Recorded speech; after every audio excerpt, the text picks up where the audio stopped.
Se você quer ter uma revisão geral sobre os tipos primitivos de dados na linguagem C, esse vídeo aqui é para você, porque nesse vídeo a gente vai dar uma passada geral nos tipos de dados primitivos na linguagem C e também as suas funções. Então não sai daí que é logo após a vinheta.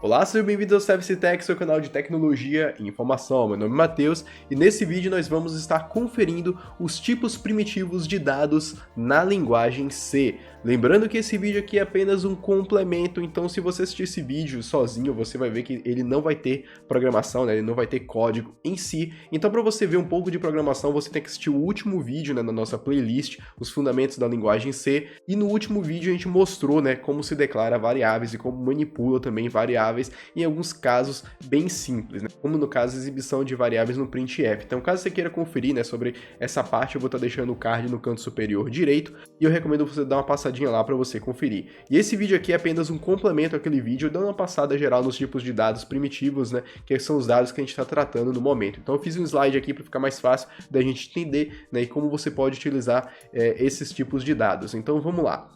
Os tipos de dados primitivos em C se dividem em diversos dados diferentes, né? Então a gente vai estar primeiro tratando dos dados inteiros e aqui a gente vai estar falando dos fundamentos. Quais são os fundamentos dos dados inteiros? Eles são dados que comportam valores negativos e valores positivos, entretanto eles só comportam valores absolutos. Como mostrei aqui, né, os dados que ele não comporta, por exemplo, ele não comporta 1,5, 10 dividido por 3, que dá uma divisão inexata, 20 dividido por 9, que também dá uma divisão inexata, e também não comporta o π, por exemplo, porque o π é um número inexato, né, 3,14159 e indo até o infinito.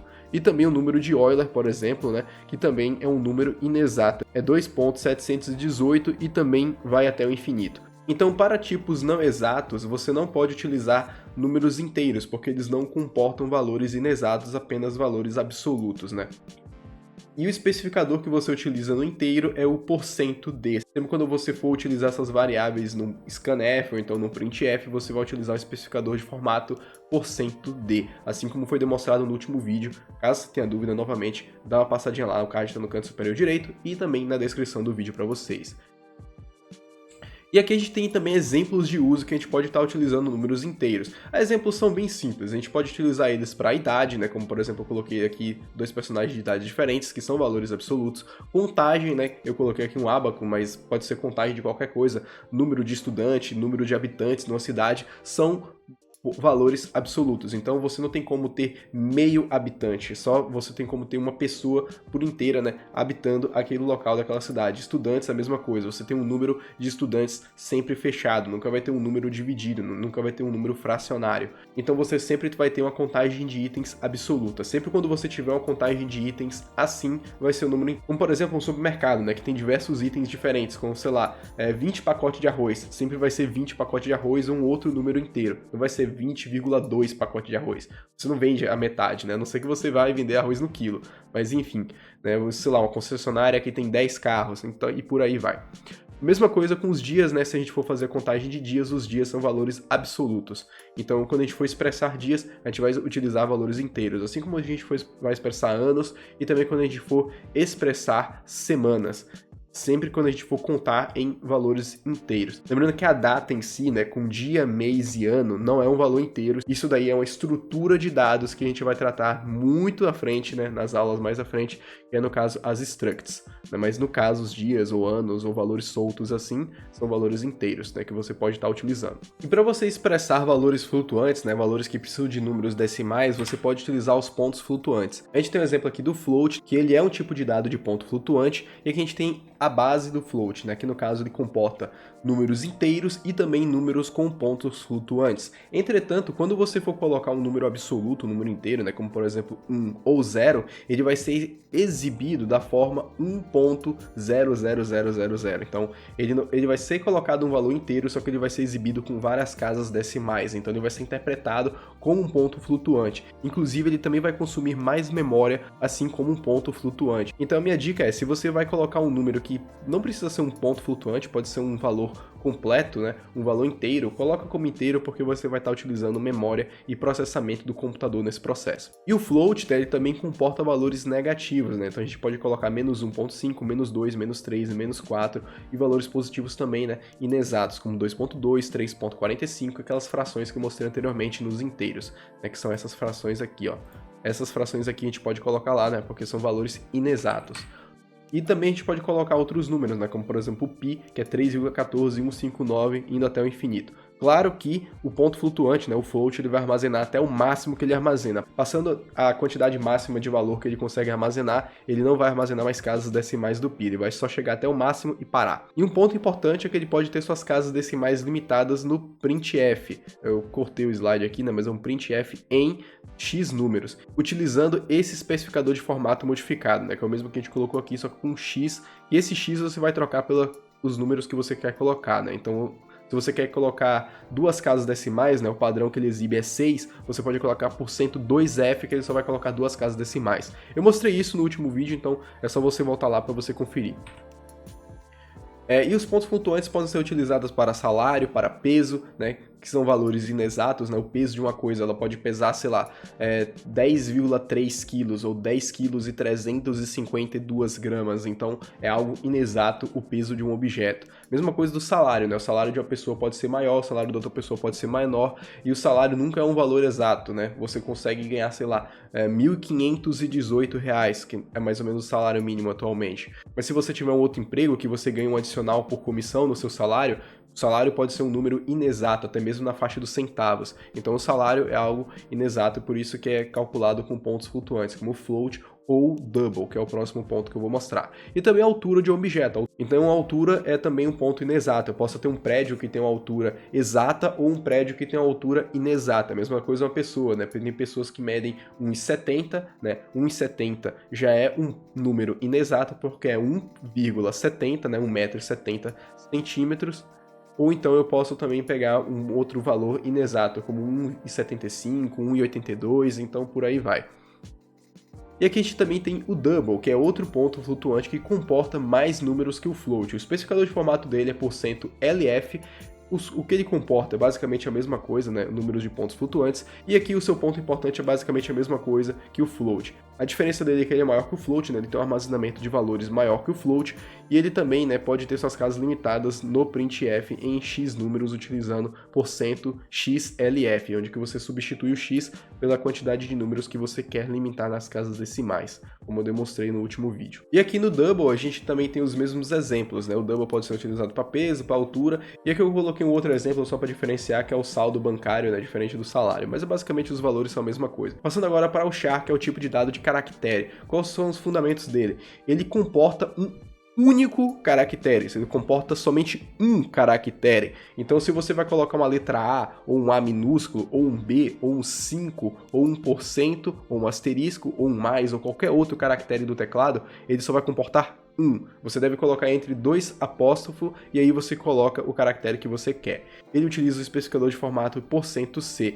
E o mais importante que eu coloquei aqui, né, ele só comporta um caractere e eles também podem variar de acordo com o idioma do PC, né, de acordo com o idioma do PC e de acordo com o idioma do programa que você vai estar utilizando. Porque C é uma linguagem de mais baixo nível que outras, então você tem essa limitação na questão do idioma e tudo mais, né, você deve definir tudo certinho para o programa que você vai estar criando, né, na hora que você vai estar programando. Então, se você colocar um caractere que não existe em outro idioma, como por exemplo C cedilha, que é um caractere do idioma português, no inglês ele não vai aparecer, vai dar um caractere nada a ver, vai dar um erro lá e aparecer um outro caractere quebrado. Então, isso aqui é muito importante. E aqui a gente tem o char com colchetes, que é o vetor de caractere. E eu ainda não expliquei sobre vetores, mas o básico que você precisa entender é que ele armazena um conjunto de caracteres. E aqui a gente tem alguns exemplos, né? Ele pode comportar somente um caractere ou então um conjunto de caracteres. Claro que se você colocar somente um caractere num vetor de char que comporta bem mais, você vai estar desperdiçando memória do computador. E aqui ele pode comportar, né, um vetor de caracteres. Eu coloquei aqui uns exemplos, né, como o Service Tech e Academy X1, que são nossos dois canais. Service Tech é esse que você está assistindo esse vídeo, com vídeo de tecnologia, e Academy X1, nosso canal de jogos, caso você queira conferir vídeo de gameplays, review de jogos, notícias sobre jogos, tutoriais e muito mais, tem lá na Academy X1, o link vai estar no card no canto superior direito.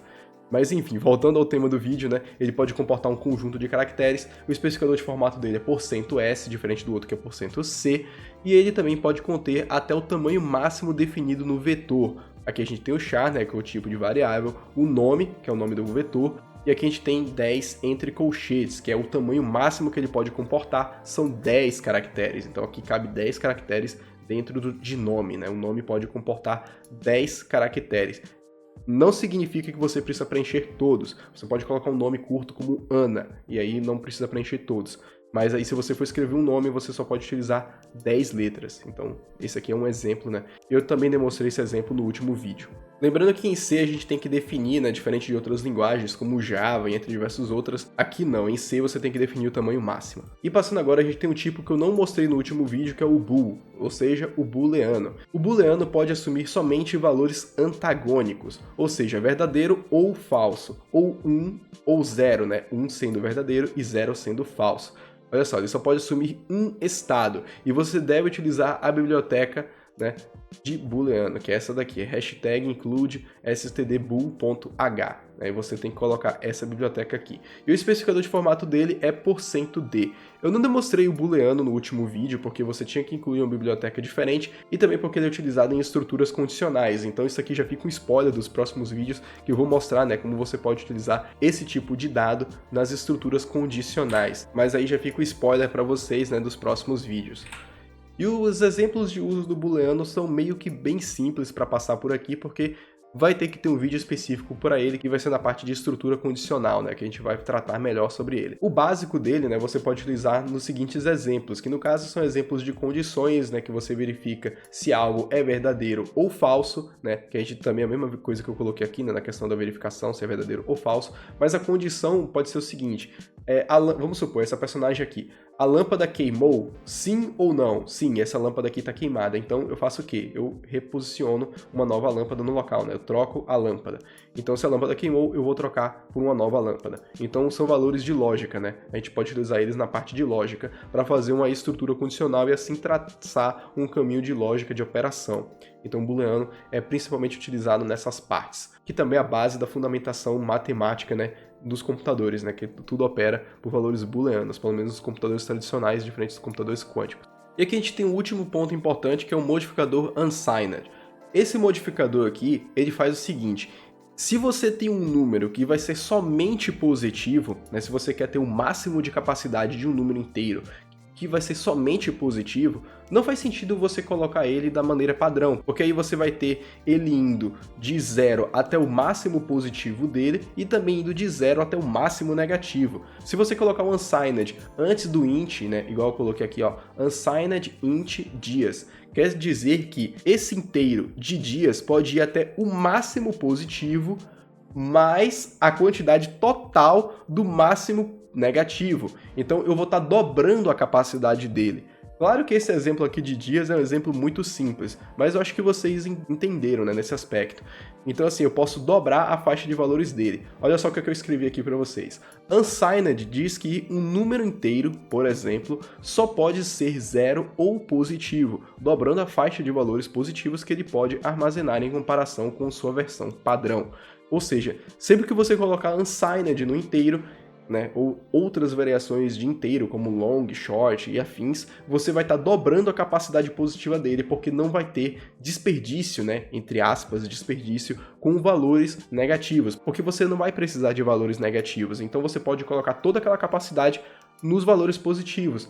E também gastando menos memória nesse processo, porque o inteiro ele vai continuar ocupando a mesma capacidade de memória, só que você vai ter o dobro da capacidade dele, né? Justamente porque você não precisou utilizar valores negativos, o que é algo muito interessante, porque você não vai precisar mais ficar desperdiçando capacidade com os números negativos, caso você só precise de valores positivos. O outro ponto importante é que eles não existem em pontos flutuantes, então isso é um ponto muito importante para você manter em mente, que na linguagem C, o unsigned não existe em pontos flutuantes. E esse aqui foi o slide, né? Mas o vídeo ainda não acabou, mas esse aqui foi o slide. Eu recomendo também que você se inscreva e deixe seu like, caso você tenha gostado desse slide. Mas agora eu vou mostrar para vocês um site que eu falei no último vídeo, eu até deixei na descrição. E eu vou inclusive deixar na descrição desse vídeo também, para explicar um último ponto, que no caso é a capacidade total de dados. E o site que eu falei no último vídeo foi esse aqui, foi o Tutorials Point. Eu coloquei esse link na descrição do vídeo, né? Inclusive eu vou botar nesse vídeo também. E no caso, eu queria mostrar para vocês essa tabela aqui. Essa tabela aqui, ela mostra a capacidade total de armazenamento de um número, né? No caso aqui de dados inteiros, que mostra justamente a questão que eu falei com vocês do unsigned e signed, né?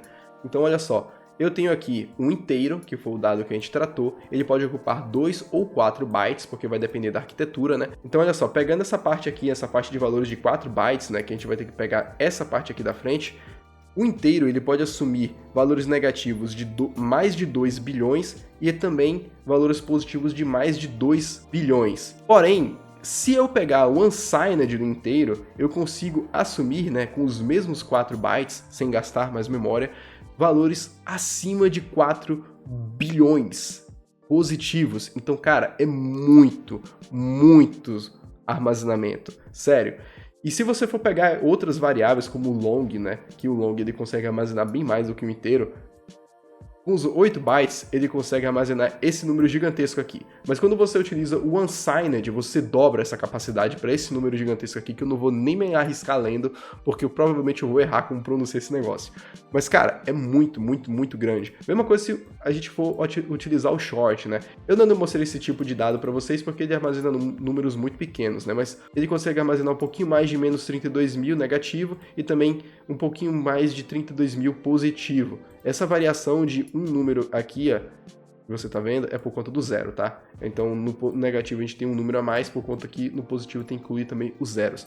E se a gente utiliza o unsigned, olha só, ele consegue para mais de 65 mil, porque ele vai estar dobrando a capacidade do número positivo. Isso aqui é muito bom. Então eu recomendo que você dê uma passadinha nesse site, né? Você confira aqui, né? Tem também os valores em float, né? Olha só, os tamanhos de valores que você pode assumir são gigantesco mesmo, né? Tanto que você vai estar elevando a 308, então, cara, é muito grande os valores. Então eu recomendo que você dê uma passadinha aqui para você conferir. E bom, esse aqui foi o vídeo, esse aqui foram os tipos de dados na linguagem C, eu espero que você tenha gostado. Se você gostou desse vídeo, você pode deixar o seu like aqui embaixo e se inscrever no canal, como tá aparecendo aqui na tela para vocês. E também se você quiser conferir nossos outros vídeos aqui no canal, fique à vontade, nós temos vídeo de reviews de peças para PC, celulares, vídeos informativos sobre tecnologia e muito mais. Também tem nosso canal de jogos, que é a Academia X1, lá a gente faz vídeo de reviews de jogos, gameplays, tutoriais e muito mais. E também caso você queira seguir a gente no Instagram e no TikTok, @ServiceTech, Academia X1. E bom, esse vídeo está chegando ao fim. Muito obrigado por assistir esse vídeo até aqui e fiquem bem!